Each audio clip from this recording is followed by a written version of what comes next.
You're listening to the March 15th, 2019 reading of Blossom Goodchild's Channeling with the Federation of Light. Good morning to you. Someone asked if you could talk to us a little about time. You are not in it or of it, yet do you understand it as we do? Gracious greetings to each one who chooses to uplift their beings through connecting with the truths of their soul. We would consider it correct to say that we do not get time as you do. We perhaps are aware of the tickings, yet it is a concept that we do not abide by or reside within.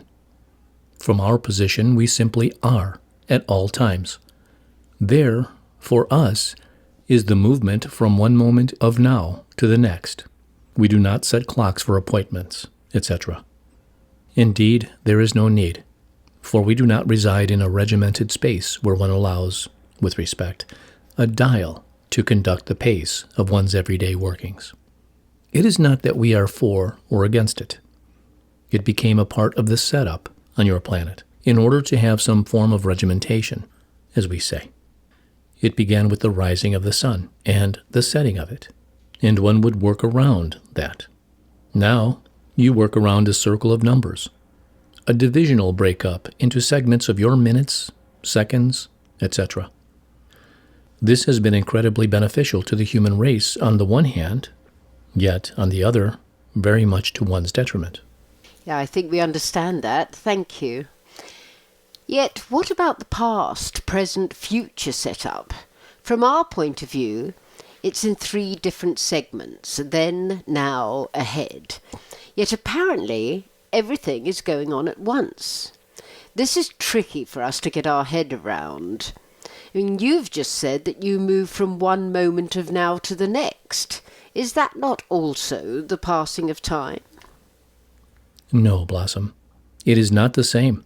Naturally, we will do our utmost to explain, the best we are able, about the situation.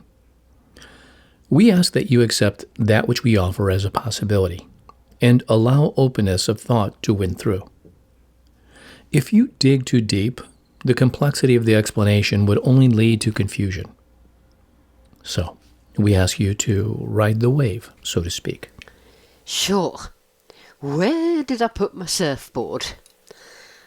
I just hope I can keep up. Everything that is. It is taking place in this one space of time. You've lost me already.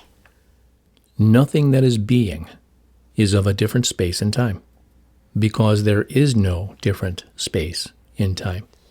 You're using the word time. We would say time as a moment, a movement. We would ask you to imagine a vast globe, and within that globe is everything that is. Every possibility that can ever be thought of. Every fragment of an imagination is within that globe.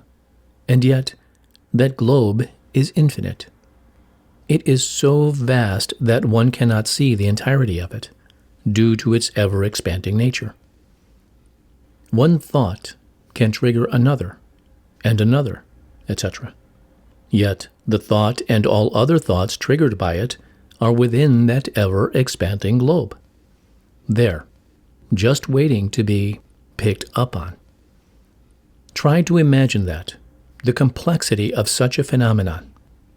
Yet, this is the wonder, the miracle of what is. How are you doing on following this concept? Yep, keep flowing. So then, that leaves thought for the possibility that if everything is there within that globe, then your past, present, and future are there too. All that ever was, is, will be, is ticking along nicely in its own little space of that globe. At this point in time, and we use this word for use of explanation, your focus, you, Blossom, and indeed those who are upon your planet now, are switched onto this particular lifetime that you believe you are. And you are. This is your project that you have tuned into. Here we are, talking to each other in this now of that which you feel is who you are. However, at the same time, all in the same moment of now, the you that is perhaps selling apples in a market square a few hundred years ago, and the you that is conducting the process of mentally gliding your light vessel around a star system, is also only aware of that you, because that is where the focus is within that aspect of you. Okay, so I don't even know if I can express my question. Within all that is taking place in the one moment of now, oh, here we go down that rabbit hole. Where's my carrots? Am I able to sort of look down upon it, into it, this globe of all that is, and choose which figure I would like to be? I mean, how does one become their role in their supposed past, present, and future? Are you ready for this? Oh, I'll try my best. You don't become your role. You only think you do because you believe yourself to be separate. Yet, if there is only the one energy of love, expressing itself in infinite possibilities, you, each one of you, are every role. You are aware of the expression, that which you do to another, you do unto yourself. Do you see? You are all. Everything. If you choose to, you could take your energy thought to a being of a dinosaur, to being a blade of grass. Anything you can think of.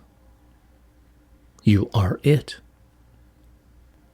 You are creation itself. You. You. You. You who you consider to be Blossom Goodchild are the entirety of all that is. You that you consider to be confined within a human vessel are all that is. Take this into consideration. Everything that has ever gone on, is going on, will go on, is within that globe. And you are everything in that globe.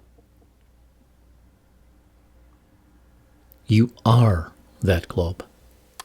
Only this week I did a reading for someone, and it moved into the fact that this soul in particular would be very adept at time travel.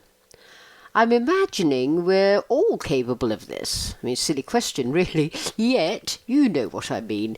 Can you elaborate on that? Within your human capacity, you believe you are restricted within a certain possibility barrier. You have been conditioned to accept this, and therefore it has become very much a truth for many at this time. One feels that they are not capable of many things. Traveling outside of the human confinements, as a starter. With respect, you think, believe, that unless you can go somewhere and take your human body with you, then whatever you are experiencing isn't really happening. We respect that this is not the case for all, yet many are restricted by this thought. By allowing yourself to know that you are not confined to your body, by accepting that your soul spirit can travel anywhere it desires, it can. Because it is everywhere and within everything. So, popping back to the space in the globe that is marked 1618, for instance, is just a matter of focusing on that particular space. Yet, obviously, a little more involved than that. No, not really. You are just so deeply conditioned to thinking it is. Yet surely one can't just pop down into that space and into a random body of a passerby and then live that life. Why not? Oh, far out, my brain just blew up. If you accept this, Blossom, this that we say, this statement that you are everything, one energy, why could this not be so?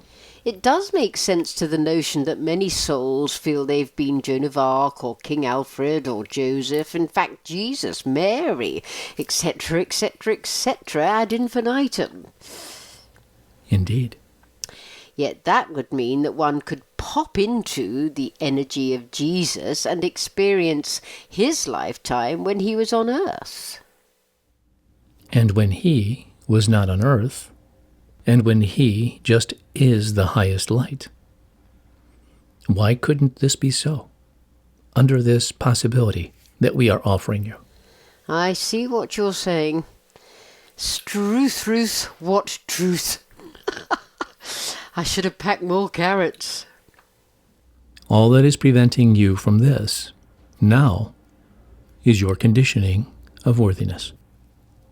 And what strong conditioning has been in place for so long that you truly believe you are lesser than? If you are all part of the one energy of love, why would anyone be of a lesser part of it? The ocean would not be an ocean without every drop of water that makes it so.